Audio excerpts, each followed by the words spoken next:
नमस्कार दोस्तों, एक बार फिर से आप सभी का स्वागत है चैनल आई कैन पर। दोस्तों, आज की कहानी का शीर्षक है ईमानदारी का फल। बहुत समय पहले की बात है। प्रतापगढ़ के राजा को कोई संतान नहीं थी।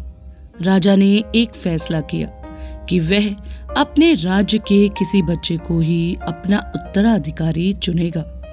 इसी इरादे से एक दिन सभी बच्चों को बुलाया गया। राजा ने घोषणा की कि वह वहां मौजूद बच्चों में से ही किसी को अपना उत्तराधिकारी चुनेगा। उसके बाद उसने सभी बच्चों के बीच एक छोटी थैली बंटवा दी और बोला, प्यारे बच्चों, आप सभी को जो थैली दी गई है उसमें अलग अलग पौधों के बीज हैं और हर बच्चे को सिर्फ एक ही बीज दिया गया है। आपको इसे अपने घर ले जाकर एक गमले में लगाना है। 6 महीने बाद हम फिर यहाँ इकट्ठा होंगे और उस समय मैं फैसला करूँगा कि मेरे बाद प्रतापगढ़ का अगला शासक कौन होगा। उन्हीं लड़कों में ध्रुव नाम का भी एक लड़का था।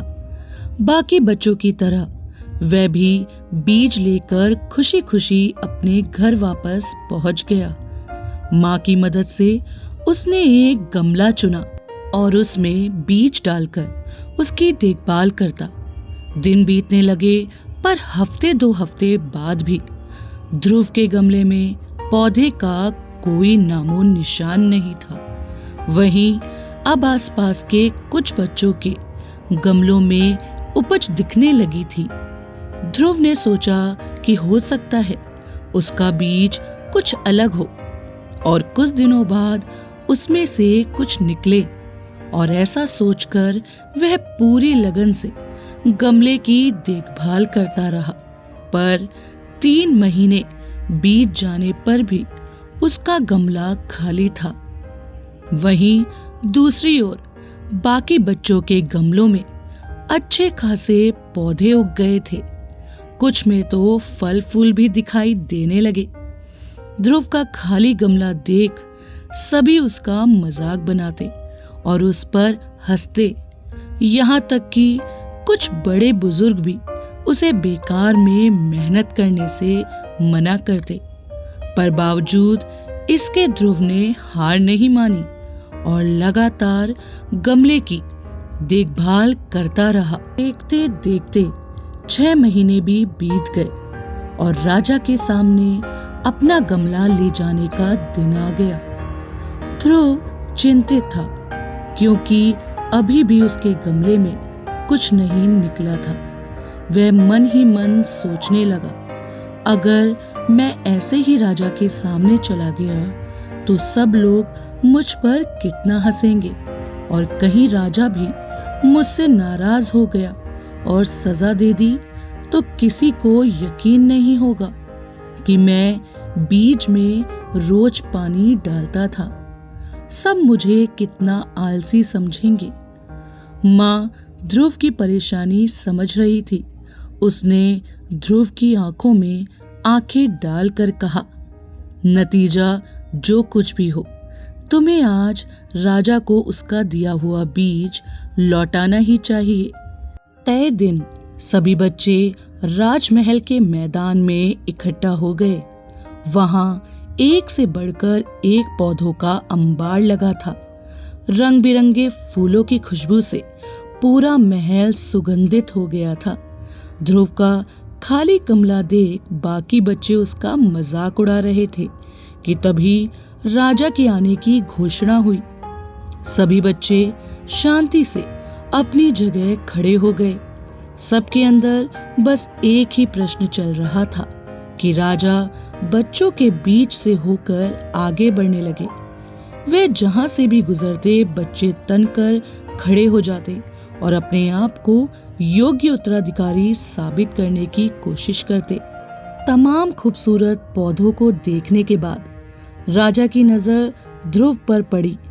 क्या हुआ, तुम्हारा गमला खाली क्यों है? राजा ने पूछा। जी, मैं रोज इसमें पानी डालता था, धूप दिखाता था।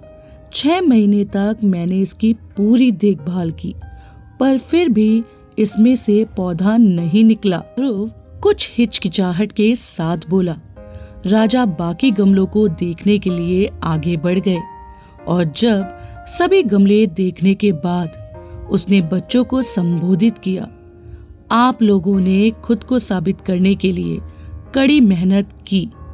ज्यादातर लोग किसी भी कीमत पर राजा बनना चाहते हैं, लेकिन एक लड़का है जो यहाँ खाली हाथ ही चला आया। ध्रुव, तुम यहाँ मेरे पास आओ। सबके सामने इस तरह बुलाया जाना ध्रुव को कुछ अजीब लगा। वह धीरे धीरे आगे बढ़ने लगा। जैसे ही राजा ने उसका गमला उठाकर बाकी बच्चों को दिखाया, सभी हंसने लगे। शांत हो जाइए, राजा ने ऊंची आवाज में कहा। 6 महीने पहले मैंने आपको बीज दिए थे और अपने अपने पौधों के साथ आने को कहा था। मैंने आपको जो बीज दिए थे वो बंजर थे। आप चाहे उसकी जितनी भी देखभाल करते, उसमें से कुछ नहीं निकलता। लेकिन अफसोस है कि आप सबके बीच में बस एक ध्रुवी है जो खाली हाथ यहाँ उपस्थित हुआ है। आप सबको उससे सीखना चाहिए। पहले तो उसने ईमानदारी दिखाई कि और लोगों की तरह बीज में से कुछ ना निकलने पर दूसरा बीज नहीं लगाया और उसके बाद खाली गमले के साथ यहाँ आने का साहस दिखाया, ये जानते हुए कि लोग उस पर कितना हंसेंगे, उसे कितना अपमानित होना पड़ेगा। मैं घोषणा करता हूँ कि ध्रुव ही प्रतापगढ़ का अगला राजा होगा और यही उसकी ईमानदारी का फल है। दोस्तों, मैं आशा करती हूँ कि इस ईमानदारी के फल की कहानी आपको जरूर पसंद आई होगी। तो चैनल को सब्सक्राइब और वीडियो को लाइक करना बिल्कुल मत भूलिएगा। धन्यवाद।